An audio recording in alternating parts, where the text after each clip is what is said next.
The biggest iRacing update of all time is here. There are so many new features and tracks coming in this update. I've never seen something like it, so let's just get straight into it. Now let's just start off with the biggest thing, which is the new rain weather system. Now we've already seen videos of people driving in the rain. Some people have gotten early access like Matt Malone and Casey Cohen and people like that. I've uploaded videos of it already. Now one that really stood out to me was the one Daniel Moore made because he's tried driving in the rain in real life, and he was talking a lot about how the new rain weather system was actually incredibly realistic. He was talking about how he almost felt that the rain was more realistic than what it was in the dry. So he was talking about it was basically like driving one-to-one in wet weather as it was to real life. It says here that iRacing's brand new weather system that allows for rain racing is fully operational and ready to manage the meteorological simulation demands of iRacing. Now that sentence on its own is pretty magical to me. The amount of time we've been waiting for rain to come into iRacing so we can finally drive on a wet track, it's a long time, let's just say it like that. And basically you're not going to be able to find any other simulation game that has the same amount of precision in terms of wet weather driving as iRacing has, because something like R-Factor or something, I do have a rain incorporated system, but it's not like there's a wet weather line. It's not like the racing line where there's actual rubber is less grippy because of the rubber. But in iRacing, they've considered all of that. You know, the racing line's less grippy, there's puddles and stuff, and when you drive into the puddles, it pulls on the wheel. And I think basically everything has been thought about and considered in terms of this rain system. Now, just to remind you, rain will not be enabled for all cars in the start. It will be enabled for all tracks, all road tracks with asphalt on it. But it will not be available for all cars in the start. It will be available for the GT3 class, the IMSA cars, the Audi, the BMW, the Ferrari, the Lamborghini, the Mercedes, and the Porsche. It will be available for the GTP class, the GR86, the LMP2, the Formula 4, and the Super Formula Lights car. Now, I'm certainly looking an incredible amount forward to when this update drops and driving in the rain. Like, this is a big moment for iRacing, I can't believe, and also a pretty cool moment for us. We finally get to drive in it, so I'm looking a crazy amount forward to when this update drops. When it drops, I'm going to be releasing a video where we get our first impressions on it, so make sure to subscribe if you haven't already. Now, on top of that, the road license system is being split into two. So currently the way it works is that you have one road license system with one safety rating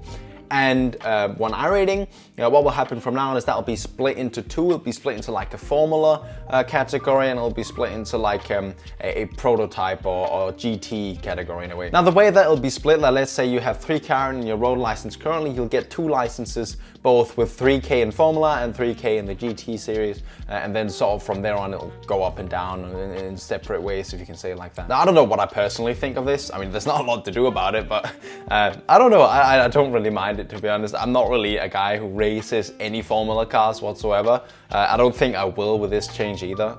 Now, a new feature has been added for new iRacers coming in as well, where whenever they launch the sim for the first time, they'll get like a walkthrough of the simulator and like an onboard experience or something. I don't really know what it is, but it's for new iRacers to get easily into the game, which is nice. But yeah. On top of that, they have done a sort of rework of the iRacing UI. I think that it's a little bit graphically changed, and they've sort of changed around some pages as well, so you'll just have to figure out how to navigate that properly. I think this is the start of them completely overhauling the UI, because I know they are overhauling the in-game UI as well at some point, but I don't think they'll drop this update. They'll probably drop next update or the one after that. But for now, they're changing the UI a bit to make it look a bit different and stuff. Now, on top of that, iRacing sort of mentioned all the bugs that they fixed, like some crashing bugs or some Alt F4 bug. When you're Alt F4 out of another game or something in iRacing was open, it would Alt F4 iRacing as well and stuff like that. And then they've changed the anti-cheat software from Easy Anti-Cheat to something called Epic Online Services. And then there's a couple of other like bug fixes and stuff like that they mentioned. Then there are some slight updates to the tires, like the grass slipperiness has been increased slightly for both wet and dry conditions. On top of that, there is some slight adjustments in the amount of dirt and stuff that gets on the tire when you go off the racing line.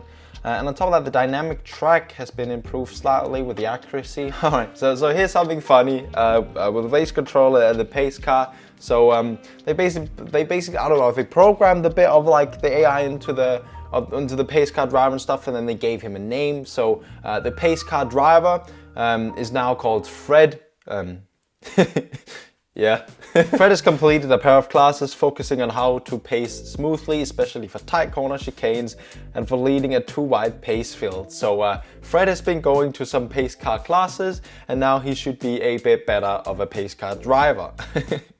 Oh, and here's something interesting actually. So for team racing, fuel usage data is now copied when changing drivers. So if the previous driver had useful fuel data, it will transfer onto the new driver. Now, I do not know if this is only for the in-game fuel loads or if this is for all. Like you can use your cap software or something as well, or if this is just for the auto fueling for the game. On top of that, there is a whole section about how the AI have improved. Now, if you want to read through it, you can do that. But basically, it's just saying that the iRacing has been trained, the iRacing AI has been trained to race in the rain, and apparently they found it tough to race in the rain. And then they have been improved slightly for some cars and some different tracks and stuff like that. And you can read through all the details if you want. Now, let's talk about the new cars and tracks, because they are also adding new cars and tracks. First of all, there's the Dirt Micro Sprint car, which is a dirt oval car. I'm not an expert on this, to be honest, but it is getting added to the sim. On top of that, they're adding something called the SRX, which is an asphalt and a dirt oval car. Once again, not my, not my premium, but my field of expertise, if you could say it like that.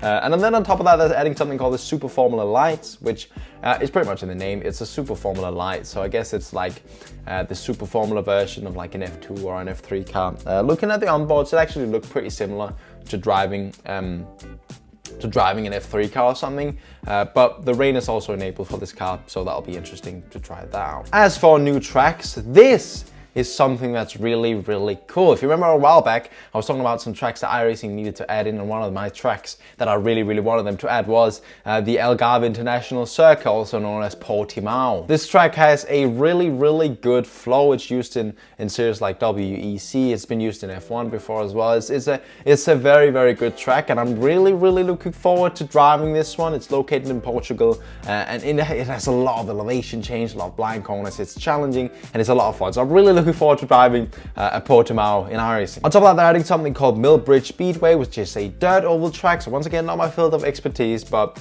another circle for dirt oval people to race around in, I guess. And then the final track they're adding is Misano. Now, I've never actually done a lap on this track in the sim, in any other sims, but I've heard it should be a pretty nice track. I've also seen some onboards from it. Misano, pretty nice track. Looks like it has a good flow, and I'm looking forward to testing this out as well. And that just about covers everything that is releasing with the 24 Season 2 update. Now, I think you get now why I'm saying that this is probably the biggest update that iRacing has ever made. We've got the rain, we've got 3 new cars, 3 new tracks, a lot of updates and fixes and stuff like that, but it's mainly the rain, which is probably the biggest thing that iRacing has ever added, or like the most anticipated thing that they've ever added. I'm looking so much forward to just driving in it. Now, I will be releasing videos in the coming days of how you can drive in the rain better, and also my first impressions of the rain, and I'll of course be learning how to drive it myself first, and then I want to do some videos on how to teach you how to do it. So subscribe if you're not already. I've been Marcus, and I'll see you in the next one. Bye.